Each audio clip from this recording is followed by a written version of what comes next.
अखंड ज्योति दिसंबर 2021। शीर्षक है मानवता के अग्रदूत स्वामी विवेकानंद। तर्क और बौद्धिक कसौटी पर जीवन की सारी क्रियाशीलता को तोलने वाले स्वामी विवेकानंद मानवता के अग्रदूत थे। गीता से उन्होंने अपने जीवन हेतु शिक्षा ग्रहण की। छोटी छोटी बातों को बड़ी मानते हुए उन्होंने व्याख्या की और जीवन की सफलता के मंत्र दिए। भारत त्रिगुण संस्कृति का देश है या संयोग ही है। ज्ञान कर्म और साहित्य की त्रिगुणात्मिका शक्ति से संपन्न स्वामी विवेकानंद का जन्म ऐसे समय हुआ जब प्राचीन कट्टरपंथी सनातनी संरक्षणशील विचारधारा तथा नवीन पाश्चात्य भावापन्न भौतिकवादी विचारधारा में टकराव हो रहा था। तब कोई दृढ़ संकल्पवान व्यक्तित्व ही भारतीय समाज के मानस को पहचान कर विखंडित समाज की नौका को डूबने से बचा सकता था। इनमें पूर्व पश्चिमी विचारधाराओं के संगम से नव जागरण के पथ पर भारत को अग्रसर कर सकना था और यह दुसाध्य कार्य एवं दूरदर्श पुरुषार्थ कर दिखाया स्वामी विवेकानंद ने। स्वामी जी का समूचा व्यक्तित्व भारतीयता के ताने बाने से बुना था, पर इसका तात्पर्य यह नहीं कि वे सीमित थे या उनकी भावनाएं सीमित थीं। इसके विपरीत उनका हृदय समूची मानवता के लिए स्पंदित होता था। वे अपनी मातृभूमि की दुरावस्था के प्रति विशेष सजग थे। देश में राष्ट्र चेतना का अभाव देखकर वे बड़े दुखी होते थे। इसीलिए भारतवासियों के हृदय में अपनी मातृभूमि और अपने देशवासियों के प्रति प्रेम का बीज बोने के लिए उन्होंने भारतीयों को संबोधित कर कहा था, मत भूलो कि अज्ञानी, दरिद्र, दलित तुम्हारे रक्त और तुम्हारे भाई हैं। ये वीर साहस का आश्रय लो। गर्व से बोलो कि मैं भारतवासी हूँ और प्रत्येक भारतवासी मेरा भाई है। तुम भी केवल कमर में कपड़ा लपेट गर्व से पुकार कर कहो कि भारतवासी मेरे प्राणी हैं। भारत का समाज मेरे बचपन का झूला, जवानी की फुलवाड़ी और बुढ़ापे की काशी है। भारत बोलो कि भारत की मिट्टी मेरा स्वर्ग है। भाई बोलो कि भारत की मिट्टी मेरा स्वर्ग है। भारत के कल्याण में मेरा कल्याण है। और रात दिन कहते रहो, हे ईश्वर, मनुष्यत्व को दो, माँ मुझे मनुष्य बना दो। स्वामी जी ने भारतवासियों की सुप्त राष्ट्र चेतना में जागरण के बीज बो दिए। उन्होंने भारत की गरिमा का गुणगान ही नहीं किया, बल्कि उस गरिमा की पुनः प्राप्ति का मार्ग भी प्रशस्त किया। उन्होंने कहा था, जो अपने आप पर विश्वास नहीं करता वह नास्तिक है। प्राचीन धर्मों ने कहा है, वह नास्तिक है जो ईश्वर में विश्वास नहीं करता। नया धर्म कहता है वह नास्तिक है जो स्वयं पर विश्वास नहीं करता। स्वामी जी ने संपूर्ण देश का भ्रमण कर यहाँ की आत्मा को पहचाना था। भारतीय जनता की नब्ज पर उनका हाथ था। इस देश की समस्याओं को उन्होंने उनकी तह तक जाकर देखने का प्रयास किया था और इसके बाद उन्होंने धर्म का उपदेश दिया था। इसी कारण उनका धर्म केवल कर्मकांड नहीं, कर्मयोग का सूत्र था। इस देश की करोड़ों जनता के दुख दर्द को दूर करने का व्रत था। गरीबों के रहनुमा के रूप में स्वामी विवेकानंद ने स्पष्ट रूप से कहा था, मैं ईश्वर की उस उपासना में विश्वास नहीं करता जो किसी विधवा के आंसू न पोंछ सके या किसी भूखे के मुंह में रोटी का टुकड़ा न डाल सके। उन्होंने यह भी कहा था, भगवान पोथी पुराणों में नहीं, धार्मिक पुस्तकों में नहीं, गरीबों में है। क्या सभी कमजोर, सभी पीड़ित भगवान नहीं? गरीबों के सखा, मानवता की उपासक इस संत की वाणी को यदि देश ने ध्यान से सुना होता तो आज हमें पतन के वर्तमान दिन नहीं देखने पड़ते। स्वामी जी के शब्द आज भी हमारे हृदय को स्पंदित करते हैं। उन्होंने कहा था, खड़े हो जाओ, सुदृढ़ बनो, शक्तिवान बनो, संपूर्ण उत्तरदायित्व तो अपने कंधों पर उठाओ और समझ लो कि अपने भविष्य के निर्माता स्वयं हो।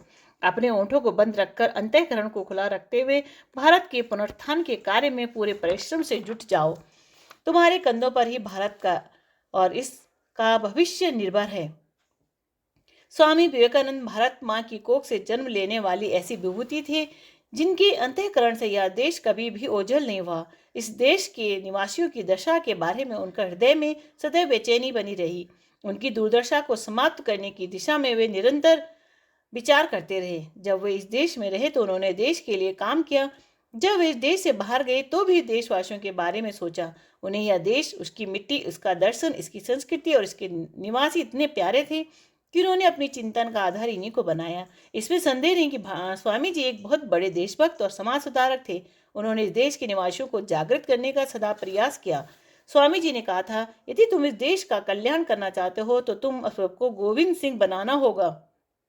भले ही कोई तुम्हें गाली दे, पर तुम्हें स्नेह की भाषा बोलनी होगी। यदि कोई तुम्हें धक्का दे तो तुम्हें उस शक्तिशाली सिंह गोविंद सिंह की तरह मृत्यु की गोद में चुपचाप सो जाना होगा। ऐसा ही व्यक्ति सच्चा भारतीय कहलाने का अधिकारी है। काश हमने स्वामी जी के अंतःकरण की वेदना को समझा होता। स्वामी जी के मन में, मस्तिष्क में हमेशा भारत और भारत का भविष्य ही चक्कर काटते रहते थे। वे जानते थे कि यह काम 2 दिन का नहीं, मार्ग भी सुगम नहीं, कांटों से भरा पथ है, विपत्तियां हैं और विरोध है। स्वामी जी ने देश की शिक्षा प्रणाली पर भी अपना अभिमत व्यक्त किया था। उनके शिक्षा विषयक विचार इतने स्पष्ट और इतने उपयोगी भी स्वामी जी का कहना था, मस्तिष्क में अनेक प्रकार की अव्यवस्थित जानकारियां भरी रहे तो वे जीवन भर जीवन भर कष्ट देती रहेंगी। आज हमें ऐसी शिक्षा की जरूरत है जो हमारे आने वाले जीवन को व्यवस्थित करे, जो हमें पुरुषार्थ प्रदान करे, जो हमारी शुभ प्रवृत्तियों को सबल बनाए। इसीलिए जो तत्व हमें सिखाए जाते हैं उन्हें पूरी तरह से आत्मसात कर ले। उन्होंने आगे कहा, शिक्षा के द्वारा राष्ट्र मन का गठन होता है, राष्ट्र के मेरुदंड का निर्माण होता है। शिक्षा पर आगामी पीढ़ी का भविष्य निर्भर होता है। जिस देश में शिक्षा की उपेक्षा होती है उसका भविष्य को अंधकार में ही कहा जा सकता है। उन्होंने देश के युवाओं को ज्ञान के साथ शारीरिक बल अर्जित करने के लिए प्रेरित किया। इसी उद्देश्य से उन्होंने रामकृष्ण मिशन की स्थापना की, जिससे ज्ञान के प्रचार के साथ साथ समाज सुधार तथा समाज को स्वस्थ और बलवान बनाने का कार्य भी चल सके। इसी दृष्टि से योग्य मार्गदर्शन करने वाले ज्ञानी, देशभक्त, धार्मिक एवं समाज सुधारक, निष्ठावान सन्यासियों की उन्होंने परंपरा स्थापित की। नवभारत के निर्माण के लिए स्वामी जी ने चैत्रवान युवकों का आह्वान किया। उनका विचार था, भारत को कम से कम अपने सहस्त्र मनुष्यों की बलि की आवश्यकता है, पर ध्यान दो, मनुष्यों की, पशुओं की नहीं। भारत अभी जागेगा जब इसके विशाल हृदय वाले सैकड़ों नर नारी भोग विलास और सुख की सभी इच्छाओं को विसर्जित कर उन भारतीयों के कल्याण के लिए सचेष्ट होंगे जो निरंतर दरिद्रता तथा अज्ञान के सागर में डूबते जा रहे हैं। भारत के निर्माण के लिए स्वामी जी के इस अग्नि अभिषेक मंत्र को हम सदैव याद रखें। उठो, जागो और लक्ष्य प्राप्ति किए बिना विश्राम मत लो। वे ऐसे संबुद्ध थे जो यह जानते थे कि सभी धर्मों का सत्य क्या है, या सभी लोग किस सत्य की खोज को परमात्मा की खोज के रूप में अनुभव करते आए हैं। वे केवल अपनी परिधि में सीमित नहीं रहे थे। वे यह जानते थे कि सर्वदेव नमस्कार केशवम पति गच्छति का अर्थ क्या है। यह बात उन्होंने उस धर्म सभा में तथा बाद में अमेरिका के अन्य शहरों में दिए व्याख्यानों में स्पष्ट भी की है। आज के संदर्भ में विवेकानंद किसी भी अन्य रहस्यदर्शी की तुलना में अधिक प्रासंगिक लगते हैं। संभवतः वे अकेले ही ऐसे रहस्यदर्शी हैं जो अपने विचारों से हमें आश्वस्त करते हैं कि जगत का मूल एक ही है और उस एक को जान लेने से सब कुछ जाना जा सकता है। वे कहते रहे हैं कि हम वही हैं, यह वही होते हैं जो हमें हमारी सोच बनाती है। उन्होंने भी यह भी कहा था, यह विचारी है जो बहुत दूर तक यात्रा करते हैं और हमारा निर्माण करते हैं। शब्द तो बहुत गौण है और इस माने में भाषा भी विचारों की ही सारथी है, शब्दों की नहीं। उन विचारों का मूल वह रहस्य दर्शन है जो समवेत को अनुभव कर पाता है। उनके आज की प्रासंगिक होने का एक कारण यह भी है कि उन्होंने धर्म या अध्यात्म को कर्मकांड का पर्याय कभी नहीं माना। उन्होंने मानव सेवा को, गरीब और पीड़ितों की सेवा को पूजा और ध्यान का स्थापन माना। उनसे कई सन्यासी पूछते भी थे, ऐसी सेवा कितनी व्यवहारिक है। इसके उत्तर में उन्होंने जो कहा था वह कह पाना अपनी सीमाओं में बंधे व्यक्ति द्वारा कदापि संभव नहीं है। उन्होंने कहा था, अपनी भक्ति और मुक्ति की कौन परवाह करता है। धार्मिक ग्रंथों में लिखिए कि किसे चिंता है। अगर मैं अपने देशवासियों को उनके पैरों पर खड़ा कर सका और उन्हें कर्मयोग के प्रति प्रेरित कर सका तो मैं 1000 नरक भोगने के लिए तैयार हूँ। मैं उनका अनुयायी हूँ जो भक्ति या मुक्ति की परवाह के बिना अनवरत दूसरों की सेवा व सहायता में जुटे रहते हैं। ऐसे मानवता के अग्रदूत स्वामी विवेकानंद सदा पूजनीय हैं। शिक्षाप्रद प्रसंग। आपस में सुलझाने की अपेक्षा जो अन्यों से फैसला कराते हैं वे सदैव घाटे में रहते हैं। सद्भाव और सहकार के अभाव में व्यक्ति अपने हाथ आई संपदा भी खो बैठता है। एक छोटे उदबिलाव ने पानी में घुसकर एक छोटी मोटी मछली की पूंछ पकड़ी। मछली उस उदबिलाव से अपने प्राणों की रक्षा हेतु अपनी पूरी ताकत लगाकर उसे पानी में खींच ले चली।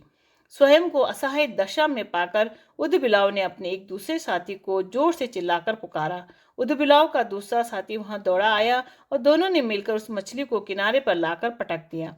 अब दोनों उदबिलावों के समक्ष उस मछली के आपस में समान रूप से बंटवारे का प्रश्न आया तो वे दोनों आपस में उलझ गए। मछली का किसको कितना भाग मिलना चाहिए इसका फैसला वे आपस में ना कर सके। इतने में एक सियार उधर आ पहुंचा। उदबिलाव ने मछली के बंटवारे हेतु उसे अपना पंच बनाया। धूर्त सियार ने उस मछली के लिए उन मूर्ख लालची उदबिलाओं में समान बंटवारे की वही नीति अपनाई जो दो बिल्लियों के एक रोटी के लिए लड़ने पर बंदर ने अपनाई थी। सियार तगड़ा था, अतः उस मछली को उदबिलाओं में समान रूप से बांटने के बहाने वह पूरी मछली चट कर गया और उदबिलाओं को अपनी स्वयं की मूर्खता के कारणवश हाथ मलते हुए जाना पड़ा।